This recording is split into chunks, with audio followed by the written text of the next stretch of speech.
ভাই ভাই ভাই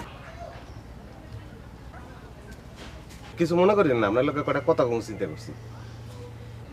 না রে ভাই, এখন কথা কথা ভালো ঠেকতেছে না। আরে আপনার মন খারাপ লাগবে এই ধরনের কথা আমি কমুকা, মানে জিনিসটা কিন্তু আমি বুঝতে পারছি যে খালুজান যে অ্যাঙ্গেলে আপনার সঙ্গে কথা বলছে তাতে আপনি মনে হিট খাইছেন, এই কারণে আপনার খারাপ লাগতে আছে। শোনেন, মানুষ কিন্তু চেনা লাগবে, মানুষ না চেনলে হইবে না। আমার সঙ্গে কয়েকদিন চলাফেরা আপনি করেন, সমস্যা তো নাই। আপনার কোনো উপকার করতে পারি কি না পারি সেটা কিন্তু কোনো ব্যাপার না, খেতে কিন্তু আমার দিয়ে হইবে না।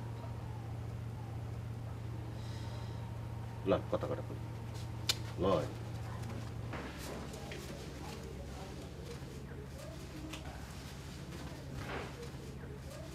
না আশিস হাজার সাহেব, আসসালামু আলাইকুম। ওয়ালাইকুম কি বাচ্চা, মুখখান তোমার খুব খুশি খুশি দেখাচ্ছে। রাতের বেলা তো দেখলাম মুখখান কালো, কি প্রমাণ হয়ে গেছে নাকি? জি খালুজান, খালুজান আমি তো এখন সব প্রমাণের ঊর্ধ্বে উঠে গেছি। এটা তো আমি বুঝলাম না। আর ওই যে বহিরাগত সম্রাট আমার নামে ষড়যন্ত্র শুরু করেছিল না, সে ষড়যন্ত্র তো এখন মাঠে মারা গেছে। জবা তো কয়াই দিছে যে আমার কোনো প্রমাণ লাগবে না। বাহ বাবা, তার মানে হচ্ছে যে তুমি বিনা পরীক্ষায় ম্যাট্রিক পাস করে ফেলাইবে, তা ফেলাও কোনো অসুবিধা নেই, কিন্তু এদিকে তো কোনো খবরই রাখতেছে না। ওই যে মাসুদ মিয়া, তার নামে একটা খবর শুনলে একটু দেখো তো খোঁজ করে। আর ওই যে তোমার বন্ধু সম্রাট, সে যে কোথায় গেল একটু খোঁজ খবর করো। খালুজান ও তো একটা সিটার, একটা ধান্দা বাচ্চা হল, কনে কনে ধান্দাবাজি করতেছে। ঠিক আছে খালুজান, আমি দেখতেছি। এই আঙুলটা একটু টেনে দাও। আমি এখন আপনার কটা কথা কমু, কথা কটা একটু মনোযোগ দিয়ে শোনা লাগবে। এদিকছেন এদিকছেন ভাই ভাই এদিকছেন। শত হইলেও খালুজান কিন্তু আপনার বাপের মতো। হ্যাঁ ও সরি, তো ভুল করে এলাইছি, সেটা আপনার বাপই। হ্যাঁ ভুল বোঝাটা ঠিক হইবে না। আর ভুল রে ভাই, ভুল বুঝলে কি আর না বুঝলে কি, তাতে কিচ্ছু আসে যায় না। এই আপনি যে অভিমান করতে আছেন, কার উপর অভিমান করতে আছেন? যেই লোকটার উপর আপনি অভিমান করতে আছেন সে আপনার সম্পর্কে কি বলে আপনি জানেন? আমি নিজ কানে শুনে আসলাম, সে বলতে আছে আমার ছেলে, আমার নুরুল হক, আমার ভবিষ্যৎ। তার নমুনা তো দেখলাম রে ভাই। হ্যাঁ নমুনা দেখবেন না আপনি? নমুনা দেখার মতো ঘটনা কি এখানে ঘটতে আছে না? আপনি একটা সহজ সরল মানুষ, ভালো মানুষ, কোন দিক দিয়ে কেডা কোন পিলে কোন ঘটনা ঘটাইতে আছে সেই খেয়াল কি আপনার আছে? কি ঘটনা ভাই, খুলে এখন তো খুললে আপনার কি কম? মনে করেন এখানে আগুন তো দূরের কথা, আগুনের বংশও নাই, খালি ফুয়াইয়া এখানে আগুন জ্বালাইয়া লাগবে। কিডা? বাদশা। ওরে বেটা, তোর কোনো দরকার আছে? তুই এখানে টাকা পাও, তুই এখানে খাও দাও, তোর এত কিছু দরকার আছে? খালুজান একটা ঠান্ডা মানুষ, খালি ফুয়াইয়া হারে গরম করিয়া লাগতেছে। আর ভাই গরম আর ঠান্ডা আমার কাছে কিছু আসে যায় না। এই আপনি আবার হতাশ হইতে আছেন, এত টেনশন করেন কা? টেনশন আপনি কি লিগে করবেন? আপনি কার ছেলে সেই জিনিসটা মাথায় রাখা লাগবে। প্রথম যখন আপনাদের বাড়িতে আমি আসছি তখন আপনার চেহারা কিরকম ছিল? মেজেস্ট কালারের একটা ছেলে আপনি, সেই চেহারা কি ধরনের হয়ে গেছে? খবরদার হতাশ হওয়া যাবে না। হ্যাঁ ভাই, হতাশ না। হতাশ না হয় কি করবো রে ভাই, আমি একজন যুবক সওয়াল মানুষ, আমার হাত খরচের জন্য দু একটা টাকা পয়সা লাগে নাকি নাকি লাগে না?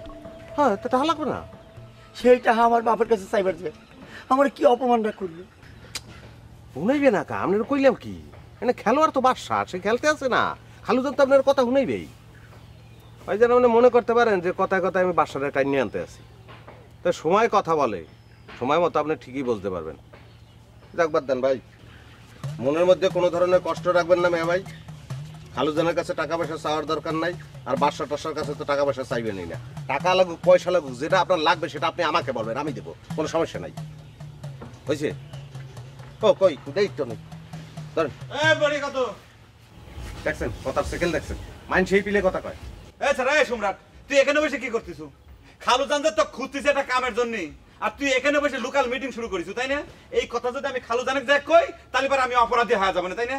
ওটা চল ম্যাডাম, ওই কথা বলতে আছি খালুজানের ভবিষ্যতের সঙ্গে। অতীত বর্তমান ভবিষ্যৎ জ্যোতিষ হয়ে গেছে, তাই না? চলে। তুই যে ধমক দিয়ে আমার লাগে কথা কর। ম্যাডাম মশায় কামড়াইয়া রক্ত খাইয়ে উড়িয়ে যায়, মারি নিয়ে পাপ হইবে দিকটা নাইলে বুঝছেন তো, বোঝার বাহি আছে কিছু? বুঝাবুঝি পরে হবে না, খালু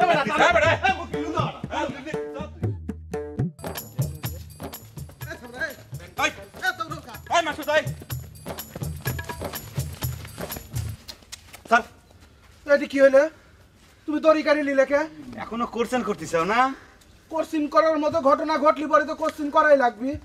আমার গরু তো কারো খেতো খায় নাই যে তুমি হচ্ছে তা খুয়ারে দিবে। তুই এই বিলে শুরু করছো কা? কি সুদের কিস্তি বাই পড়ছে নাকি? খবর তো কিছু রাখবো না, সবসময় তো ধান দায় থাকিস কুসুমের সাথে গপ্প করার। আজ তো দেখলাম কুসুমের ভাইয়ের সাথে গপ্প মারতিস। এই সামরাই ফালতু কথা কবিতা। গায়ের দড়ি হাতে করে কি গবেষণা শুরু করলে? আমার গায়ে দাও, বাড়ির বাছুর ধরা আছে, দোয়ানি লাগবি।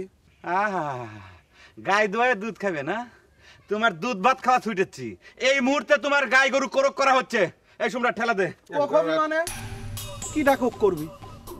আমার গায়ে কখবি কি কামে? আমার জানা মতে তো সর্দারের সুদের কিস্তি একটাও বাকি পড়েনি। সুদের কিস্তির চাইতে তুমি বড় ঘটনা ঘটা ফেলাইছাও। তুমি তো ঋণের আসল শর্তই ভঙ্গ করেছাও। কে তুমি জানো না সর্দারের কাছ থেকে টাকা ধার নিয়ে সুদ নিয়ে গায়ে গরু কিনে নিষেধ তুমি জানো না? গাই গরু তো হ্যাঁ, কি ডাক আছে তোমার যে আমি সর্দারের টাকায় গাই গরু কিনেছি? তুমি না করলে পারে কি মনে করো যে সত্যি গোপন থাকবি, তাই না? তুমি গায়ে গরু কিনে তো একটা অন্যায় করিছাবি, দ্বিতীয় অন্যায় করিছাও কি এই আসল সত্যিটা তুমি গোপন রাখে। সম্রাট খারাপ হয়েছে কিসের জন্য? ঠেলাতে চল। খবরদার, আমার গাই গরু নিয়ে যাওয়ার চেষ্টা করবো না কয়ে দিলাম। কেরে আমার গরু কি একটা? আর কি ডাক আছে তোরে যে সর্দারের টাকায় আমি গাই গরু কিনেছি? সর্দারের টাকা ছাড়া কি আমি গাই গরু কিনতে পারি না? আমি কই কি জিনিসটা একটু আপোষে বোঝা লাগবে। আমরা আমাদের সিস্টেম মতো গরুকে লই যাই, তুমি তোমার সিস্টেম মতো সর্দারের সঙ্গে বুঝ করা করি আবার গরু লই যাইছো। ঠিক আছে ল। এই, এই, এক পা আগাবুলা কয়ে দিলাম। আমার গরু তুই নিয়ে যাবো মানে? এ কি তুই সুন্দরী পাইছিস? শালারা লীল কর হয়েছাও, লীল কর সাহেব হয়েছাও শালারা।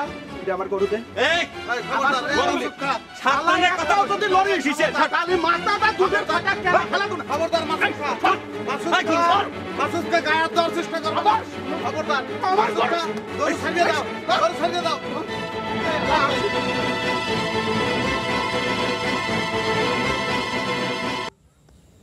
তোর জন্য অপারেশনটা আমি হারিয়ে গেলাম। এই কথা একবার কিছুর জন্য আমি 100 বার 1000 বার কব। ক তুই 1000 বার ক। তোর মতন অশিক্ষিতর কাছে এত ভালো কিছু আমি আশা করি না। আমি অশিক্ষিত, তাই না? আমি যে চোখের পলকে মাসুদ খার গরুর দড়িটা হাইতে নিলাম আর তোর কালাম গরুটা খেতা, আর তুই কি করলি? তুই খাড়া খাড়া না তামাশা দেখতেছিল, তাই না? বিরাট মির্জাপুর হয়ে গেছো। হ্যাঁ, নবাব সিরাজউদ্দৌলার পরাজয় দেখতেছিল খাড়া খাড়া।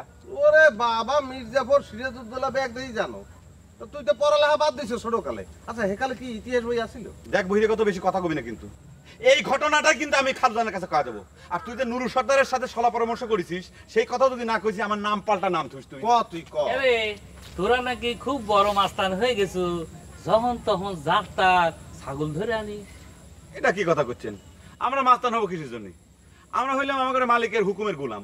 হ্যাঁ, ওই যে আলাউদ্দিন আছে না, আলাউদ্দিনের চেরাগের দৈত্যের লাহান হুকুম করে আমরা কি হাজির হই। হো হো হো হো হো। চপ, তবু কাছে কেউ সিনেমা দেখবে নাই। আর ওই দুধ তো কেবা করে বোতলে ভর্তি হয় তা পাবলিক ভালো করেই জানে, বুঝছে? একটা রক্ত চোষার সাথে থাইকে মানুষের শত্রু হয়ে না। তোমরা যুবক পোলাপা, সামনে মেলা দিন পড়ে আছে, তাই কথাটা কলা। ভবিষ্যতে এত ভালো করে কর পরিস্থিতি নাও থাকতে পারে, বুঝেছ?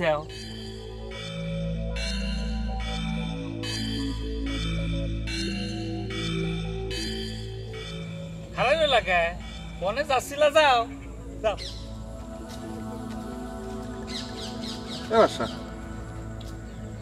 আজ কি তোর মুখ দিকে ঘুমাইতে উঠছিলাম? কে এ কথা করছো কে? না ব্যাগ যাই তো খালি ধরা খাইতে আছি আজ। মাসুদ খা মাথা ফাটাই দিতে চাইলো, এরপরে জহর আলী এবার। দেখ বহিরে কত বেশি কথা কবি না কিন্তু। আমি এই কথা কিন্তু খালদানের কাছে কয়ে দেবো। খারাপ মেলা কথা জমিয়ে গেছে তোর। এই নতুন নিয়ম শুরু করলো নাকি? সম্রাটের নাম আগে করছো? এতদিন তো বাচ্চা সম্রাট কওয়া হয়ে আসতেছিল। তোর কাছে বাদশার নাম আগে করতে ভালো থাকে, তুই বাদশার নাম আগে কো। আমার সম্রাটের নাম আগে করতে ভালো থাকে, তাই আমি সম্রাটের নাম আগে করছি। তাতে তোর কোনো সমস্যা? এই সমস্যা নেই মানে কি? তুই হুট করে বরফ ছোট বানাই দিব আর সেটা হবি? এই এই থামবি তোরা, থাম না। তোরা খালি নিজেকে নিয়ে আসিস, আমি যাই তো। এই বড় ভাই বস বস। বড় ভাই তুই একটা কাম কর, তুই এখন বিয়ে করি ফেলা, তাহলে তোর বউয়ের মুখের দিকে তাকায় আব্বা টাকা পয়সা দিবে না। না রে বাপ, যতদিন বাইচে আছে ততদিনের বিয়ের কথা মুখে আনবো না। আমাকে অন্যটা মেয়ের এই বাড়িতে আইনি তার জীবনটা নষ্ট করে কি লাভ? বাপ হচ্ছে একজন রক্তচোষা আর মা হচ্ছে সাজনী বিবি। তাদের কাছে নিজের ব্যাটার বোর চাইতে চাকর বাকর মূল্যই তো বেশি হবে, এটাই তো স্বাভাবিক। চাকর বাকর করতে কি তুই বাচ্চা সম্রাটের কথা বুঝাবার চাচ্ছু ভাইজান? আমি নিজে কয়া কিছু বুঝে পারছি না, তোরা নিজেরা যদি বুঝে থাকতে পারিস তো বুঝে নি। তোর মনে যত দুঃখই থাক বড় ভাই, তাই কয় তুই কিন্তু সম্রাটের বাচ্চা চাকর বাকর করবে পারিস রে।